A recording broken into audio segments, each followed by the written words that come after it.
The pattern began when I was 12. My mother, Victoria Lawson, would return home from her boutique consulting firm with glossy folders and expensive leather portfolios, spreading financial projections across our dining table like sacred texts. "This is adult business, Lena," she'd say whenever I leaned closer. "Why don't you go practice piano?" By 16, I stopped asking. Instead, I taught myself everything: venture capital, private equity, growth investing, through library books and early internet forums. I never told my family. Knowledge, I learned early, was something they didn't believe I possessed. When I was accepted into Wharton's finance program on a full scholarship, my mother barely looked up. "Business school is fine," she said, sipping her coffee, "but don't expect to compete with people who grew up understanding money." She meant herself. She meant my older sister, Natalie, who was earning her MBA at a far less competitive university yet received constant praise. I graduated top of my class at 22. By 25, I made my first million investing in tech startups. By 28, my portfolio quietly crossed $47 million. I lived in a modest apartment, drove a 10-year-old Honda, and told no one. Victoria's company, Lawson Consulting Group, grew steadily. She started it when I was 8, one client, one contract, and turned it into a firm with 35 employees. At every family gathering, business dominated the conversation. At my 30th birthday dinner, she barely acknowledged the cake. "We are projecting $12 million in revenue this year," she announced proudly. "The board is thrilled." "That's wonderful, Mom," I said softly. Natalie leaned in immediately. "We are also talking to investors. Possibly Series B next quarter." Natalie had joined the firm after her MBA as a senior vice president, a role she hadn't earned through merit alone. "Lena, you should pay attention," my mother said with that familiar smile. "This is real business. Not those little online trades you play with." To them, my job as a senior analyst earning $160,000 a year was adorable. Amateur hour. What they didn't know was that 3 years earlier, when Lawson Consulting faced a catastrophic cash flow crisis, the bank quietly reached out to private investors. The firm needed $95 million to survive. And the anonymous investor who saved it was me. I structured the investment carefully, through led LLCs and offshore vehicles. 8% annual return. No board seat. Total anonymity. I didn't want control. I didn't want credit. I just wanted to save my mother's life's work, without her ever knowing her financially naive daughter had rescued it. For 3 years, I watched Lawson Consulting thrive on my capital. I watched my mother take credit for the turnaround. I watched her lecture me about business acumen I demonstrated every single day, silently. Thanksgiving at my mother's house was always extravagant. 40-plus relatives filled the professionally decorated home. Catered food. Crystal glasses. My mother presided at the head of the table, Natalie at her right hand. "Lena, you're 32 now," Aunt Carol announced loudly. "When are you going to get serious about your career?" "I'm content," I replied, slicing my turkey carefully. "Content isn't ambitious," my mother interrupted. "Lena has always chosen safe paths. Safe salary. Safe little investments." My cousin Ethan laughed. "Didn't you once try giving Mom investment advice?" "I was 24, I said calmly. "I'm glad I ignored it," my mother replied indulgently. "You read articles and think you understand institutional finance. It's sweet." Natalie smirked. Last Christmas, she tried explaining venture capital to Uncle Richard, a retired CFO. Laughter rippled across the table. Then my mother announced it. 2 major firms are interested in acquiring Lawson Consulting. Valuations between $200 and $240 million. Applause erupted. I kept eating. The key, my mother continued, staring directly at me, is understanding leverage, growth capital, and calculated risk. Not things you learn from trading apps. My phone buzzed in my pocket. Lawyer, bank president needs to speak with you. Urgent. Sterling investment withdrawal. I excused myself and called from her home office. Ms. Lena Parker, said Jonathan Reeves, the bank president. We received your notice withdrawing the $95 million investment. That's correct, I said evenly. Execute the 90-day clause. This represents 73% of their operating capital, he warned.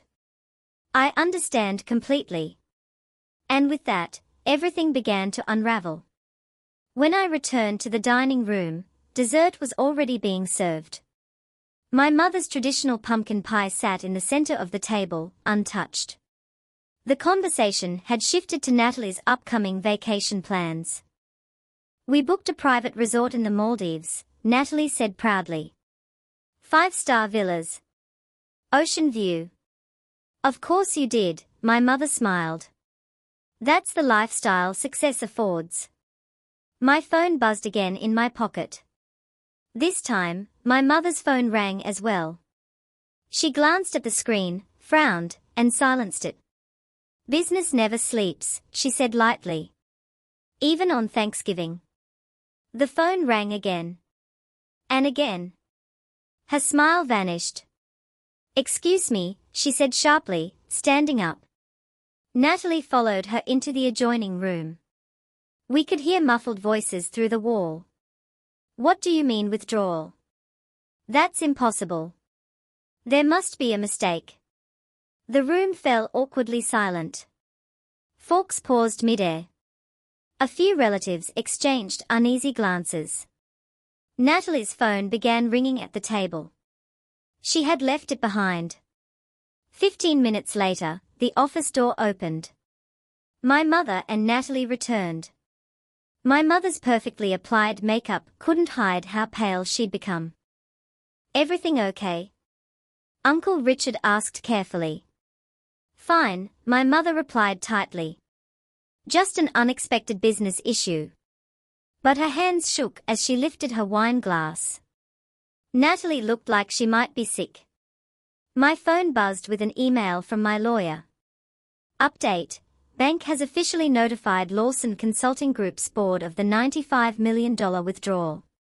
Full principal plus $22.8 million accrued interest to be returned within 90 days. CEO informed of liquidity impact. The rest of the dinner continued in strained fragments. Conversations died quickly. Laughter felt forced. Natalie checked her phone repeatedly, panic growing in her eyes. Just as coats were being gathered, the front door opened. A man stepped inside without waiting to be announced. I recognized him immediately. Michael Turner, Lawson Consulting CFO and minority partner, owner of 15% of the firm. Victoria, we need to talk. Now, he said, skipping pleasantries entirely. This is a family dinner, my mother snapped. Your anonymous investor just pulled $95 million, Michael replied coldly. 90-day notice. That's 73% of our operating capital. The room froze. Our expansion loans come due in 6 months, he continued. Without that backing, the bank will call our credit lines. We are looking at potential bankruptcy. Gasps rippled through the room. There must be some mistake, my mother whispered. There isn't, Michael said grimly. The agreement is airtight. And in that moment, surrounded by half-eaten pie and stunned faces, my mother's empire began to collapse. The room stayed frozen long, after Michael Turner finished speaking. No one reached for their coats. No one spoke. My mother, Victoria Lawson, stood at the head of the table as if rooted to the floor, her empire unraveling in real time beneath the soft glow of chandelier light. 73%. Aunt Carol whispered. That can't be right. It is, Michael said bluntly. Without that capital, the firm becomes insolvent within months. My mother's face drained of color. Our investor has always been satisfied, she said weakly. 8% annual return. Completely hands-off. No complaints. No demands. That's what makes this worse, Michael replied. The bank confirmed it's a legal withdrawal. Ironclad. We have 90 days to replace the capital, or begin liquidation planning. Natalie finally spoke, her voice trembling. Can't we find another investor? Michael let out a bitter laugh. In 90 days. For $95 million. With our debt-to-equity ratio. He shook his head. You pushed aggressive expansion against my advice, Victoria. 17 new offices that aren't profitable yet. 93 employees whose salaries depend on money that no longer exists. The word bankruptcy hovered in the air like smoke. This isn't the time, my mother said sharply. We'll discuss this privately. There is no privately anymore, Michael snapped. Acquisition talks are dead the moment this gets out. No buyer touches a company bleeding capital. Silence followed him like a shadow. I'm calling an emergency board meeting Monday morning, Michael continued. We'll need to discuss layoffs, asset sales, and contingency plans. He turned and left as abruptly as he'd arrived. My mother stood motionless, staring at the doorway long after it closed. Natalie's composure finally cracked. Tears slid down her face as she sank into a chair. I need everyone to leave, my mother said flatly. Now? Relatives moved quickly, murmuring awkward goodbyes, avoiding eye contact. The house emptied in minutes. I put on my coat calmly. Lena, wait, my mother said. I turned. You work in finance, she said, lowering her voice. Do you know anyone at all, who might help us? Her pride warred with desperation. I don't have access to that kind of capital, I said truthfully. But my firm manages high net worth portfolios. I could ask around. Hope flickered across her face. Would you? I'll see what I can do, I replied. No promises. I left her standing alone in the wreckage of Thanksgiving dinner, empty plates, cold candles, and a business she was only just realizing she never fully controlled. The days after Thanksgiving passed in heavy silence. No one from my family called. No texts. No forced small talk. I knew what was happening without being told, because my lawyer kept me informed. The emergency board meeting lasted 7 hours. 4 major investment firms reviewed Lawson Consulting's financials and walked away. The company was overleveraged, bloated from rapid expansion, dependent on capital that no longer existed.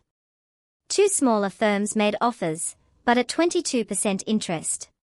Predatory terms. Desperation capital. The kind that finished off struggling companies instead of saving them. Michael Turner submitted his resignation effective in 90 days. 3 senior managers quietly updated their resumes. By the following week, Lawson Consulting was already shrinking. On December 2nd, my phone finally rang. Lena, my mother said, her voice thin and strained. I need to ask you something, and I need you to be honest. Okay. Your firm handles high net worth clients, she said carefully. Do you know who some of them are? Yes, I answered. Could any of them be our investor? I paused. Client confidentiality is absolute, Mom. I couldn't tell you even if I knew. Silence. Why are you asking? I added. Because someone is destroying my life's work, she whispered. Someone who supported me for 3 years and then pulled out without explanation. And I keep thinking about the timing. Right after Thanksgiving.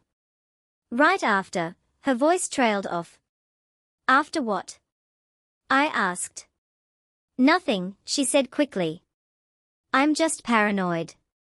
I'm drowning here, Lena. Every scenario ends with bankruptcy.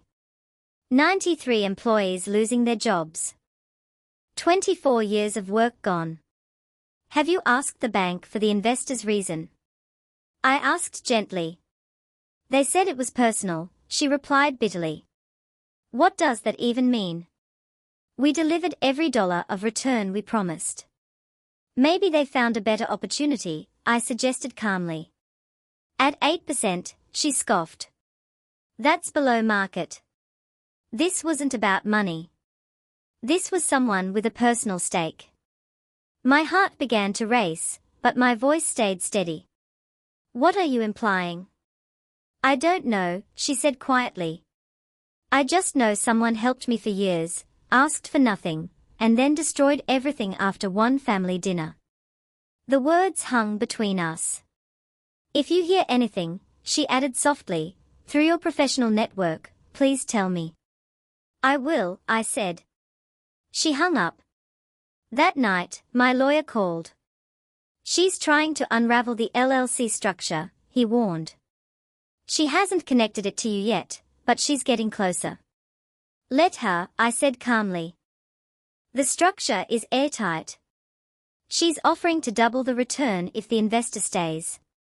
16%. Not interested. She's desperate. I know. And for the first time, I felt the full weight of what I had already decided not to stop. On December 10th, Natalie finally called me. We hadn't spoken since Thanksgiving. Lena, she said, skipping any greeting, Mom is falling apart. She's barely sleeping. The business is imploding. I'm sorry to hear that, I replied honestly. Are you? She asked sharply. Yes. There was a pause. I keep thinking about Thanksgiving, Natalie continued. About what Mom said to you. About investments.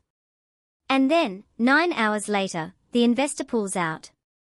That's not just bad timing. That's suspicious. It's a coincidence, I said calmly. Is it? She pressed. Because anonymous investors who take below market returns. That's not normal. That's personal. I said nothing. You've always been quiet about your career, she went on. Really modest. Mom assumed it was because you weren't doing that well.